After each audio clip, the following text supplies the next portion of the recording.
Olá, família! Sejam todos bem-vindos ao estudo diário das Escrituras. Hoje nós vamos estudar aqui a partir de Doutrina e Convênio, sessão 20, a partir do versículo 35. Bom, essa sessão são 84 versículos e ainda falta mais 2 capítulos, né? 2 sessões para a gente estudar essa semana. Então eu vou correr em alguns versículos aqui, pular alguns outros, tá bom? Para que nós possamos cobrir o máximo que nós pudermos aqui da designação. Não vai dar para seguir versículo por versículo, tá bom? Mas eu vou pegar os principais aqui que ao estudar eu senti que deveria compartilhar com vocês, tá bom? Muita coisa nessa sessão aqui vai falar sobre os deveres, né, dos diáconos, dos mestres, dos sacerdotes, tá bom? Então algumas partes eu vou mais adiante a gente pega outra oportunidade e explica. Então vamos lá, a partir do versículo 35 que nós havíamos parado, diz assim: sabemos que essas coisas são verdadeiras e estão de acordo com as revelações de João, não aumentando nem diminuindo as profecias de seu livro, as santas escrituras ou revelações de Deus que estão dadas daqui em diante pelo dom e poder do Espírito Santo, pela voz de Deus e pelo ministério de anjos. Bom, o que está sendo compartilhado aqui é que essas revelações, a instrução de como deveria ser formada a igreja, né, está de acordo com outras escrituras. E aqui é citado o livro de João, né? O livro de Apocalipse fala, né, que não pode nem aumentar nem diminuir, né, naquele livro. E aí ele está citando aqui que todas essas revelações estão de acordo com outras revelações que também virão. Ou seja, não entra em contradição com as escrituras. É isso que está mencionando aqui. O versículo 36 diz: e o Senhor Deus disse-o: honra, poder e glória sejam dados a seu santo nome de agora para sempre, né? Está falando dos méritos de Cristo, honra e glória para o Senhor Jesus Cristo também. Vamos lá, o versículo 37 é um versículo que não dá para pular, tá bom? É um versículo que fala sobre o guia de mandamento, o guia de mandamento para quem quer ser batizado. Tá bom? Então aqui fala a regra, né, para uma pessoa ser batizada. Como a maioria dos que vão assistir esse vídeo aqui, né, essa mensagem, já são batizados, eu gostaria de lembrar que no sacramento nós renovamos os convênios do batismo também. Então que nós possamos pensar nesse compromisso aqui do batismo como uma renovação também para o domingo, né, para o dia que tomamos o sacramento, tá bom? E é um processo, né? É um processo que a gente vai se envolvendo e melhorando a cada vez, tá bom? Então aqui no versículo 37, falando sobre o batismo, né? Como era qualificada as pessoas, né, para serem batizadas na igreja. E nós que somos batizados devemos lembrar que nós devemos, as mesmas coisas aqui é citada para nós renovarmos o nosso convênio por meio do sacramento, tá bom? Essa sessão também, né, vai falar sobre o sacramento. Eu vou deixar para amanhã, tá lá no versículo 70 e pouco aqui, né? Então vamos ver se a gente chega mais perto e consegue cobrir um número de versículos maiores aqui.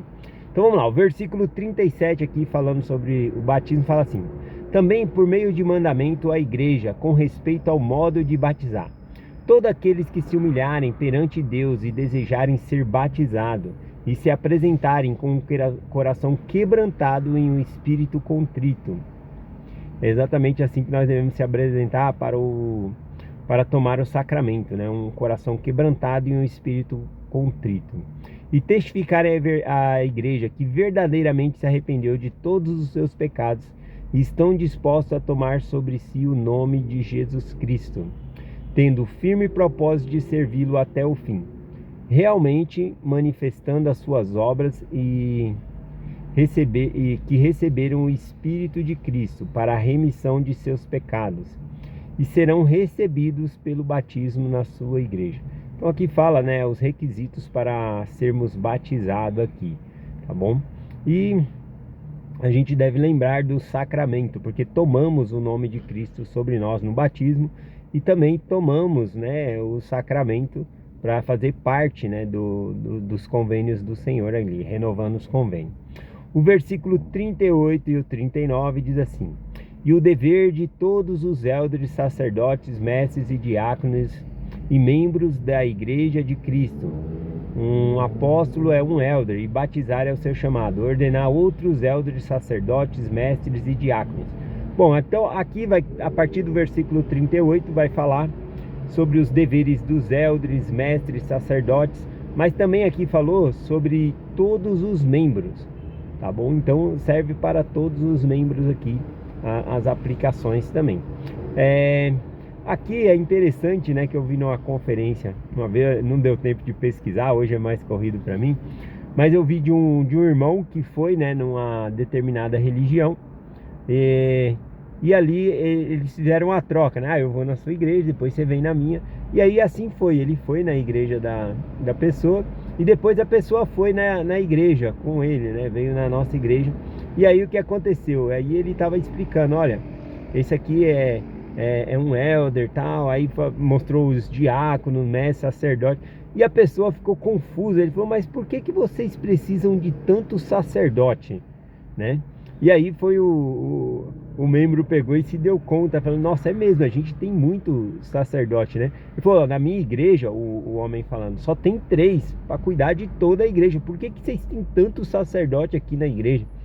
E aí ele pensou um pouco para responder, ele falou, não é que nós precisamos de tanto sacerdote na igreja, né? É que nós precisamos do sacerdote em cada lar. Inclusive nessa sessão aqui fala sobre o trabalho de ministração, do dever, né, do ofício no sacerdócio, de visitar cada casa e certificar-se, ajudar as pessoas a fazer oração individual, oração em voz alta e assim por diante. Então, o fato da igreja ter muitos sacerdotes ou ofícios dentro do sacerdote é justamente para ajudar, a gente precisa ter isso no nosso lar, tá bom?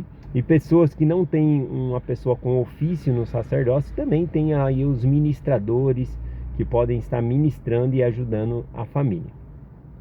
Continuando aqui, vamos aqui para o versículo 45, diz assim, os elders devem dirigir as reuniões conforme guiado pelo Espírito Santo, de acordo com os mandamentos e revelações de Deus. Na antiguidade aqui, então, como que eram as reuniões? Guiada pelo Espírito. Se desse vontade de cantar, cantava, fazia o sacramento, né? Todas as coisas ali, o sacramento era padrão, sempre eles faziam toda semana, né? Mas não tinha uma ata como nós temos hoje. Hoje é mais padronizado, tá bom? Tem ali o já hino de abertura, anúncios, tá padronizado. O culto a Deus está padronizado. Aqui então, na seção 20, está falando do culto a Deus, como é feito. E aqui falaram que é guiado pelo Espírito. Então na antiguidade era mais no sentido de sentir que outro pegava, né, quem estava dirigindo a reunião, e falava, você vai lá, preste seu testemunho, ensina sobre isso, né? Então era dessa maneira. Agora a gente está mais padronizado, porém isso não significa que a igreja não é guiada pelo Espírito. Aqueles que vão ser os oradores, eles já se prepararam, já buscaram, né? Então é guiada pelo Espírito da mesma maneira, só que nós temos padronizado, né, uma maneira de adoração a Deus, o culto nosso a Deus. Versículo 46 e 47 diz assim, o dever do sacerdote é pregar, ensinar, explicar, exortar, batizar, administrar o sacramento, visitar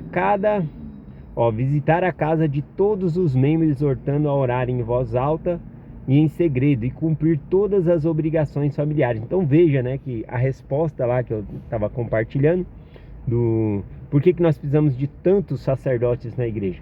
Porque eles vão nas casas. Nós precisamos, não é que precisamos de tantos lá na igreja. Se você parar para pensar, a gente precisa para distribuir o sacramento, para abençoar o sacramento, para dirigir a reunião ali, mas não precisa todo mundo ter um ofício no sacerdócio. Mas nós temos, por quê? Porque nós precisamos de cada lar possa ser ministrado. E aqui, falando do dever do sacerdócio aqui, todo sacerdote, o dever dele também é ministrar a casa dos membros, né? Eles se tornam ministradores aí.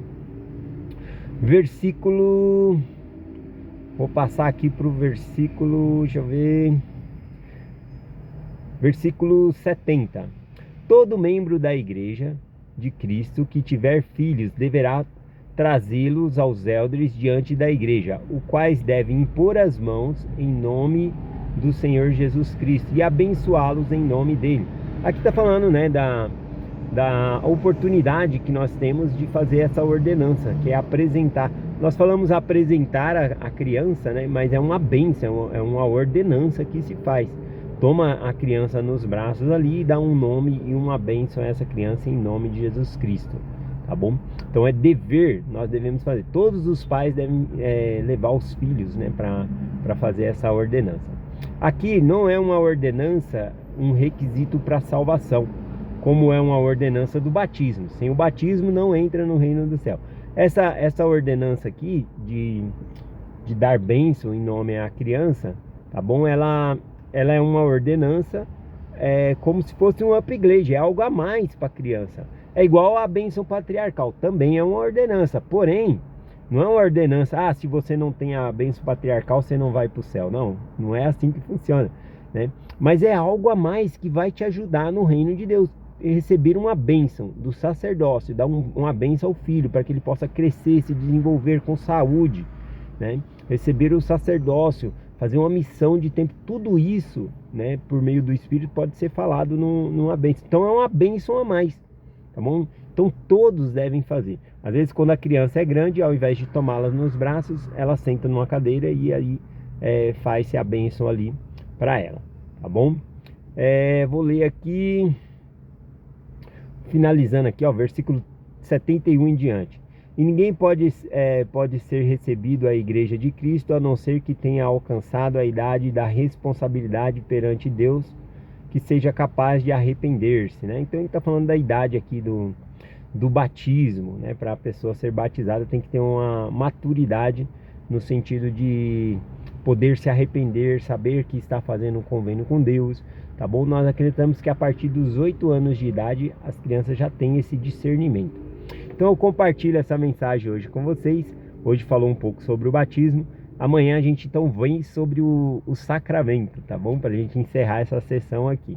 Compartilho essa mensagem com vocês em nome de Jesus Cristo. Amém. Até amanhã.